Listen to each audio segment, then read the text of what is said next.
How to share a post in Instagram Edits app. I'm gonna guide you through the process on how to do it. Let's get started. First of all, on your phone, launch the Edits app. After you are in the app, make sure that you are logged in with your account. Once you are logged in, you will see this kind of app interface. Now, in order to share the post, you can go to the Reels section. Here in the bottom left, you can see this Reels icon. Tap on it. From here, you can scroll through and explore through different Reels.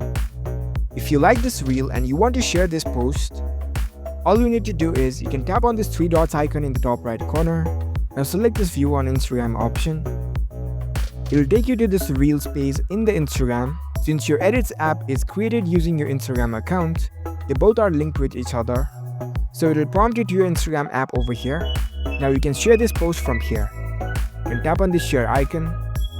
If you want to share it as a message, you can select the individual profile of the friend. Or if you want to share this in your story, you can tap on this add to story button, and that's how you can easily share a post in Edits app. If you found this video helpful, don't forget to give this video a thumbs up and subscribe to our channel for more tech tips. Thank you for watching.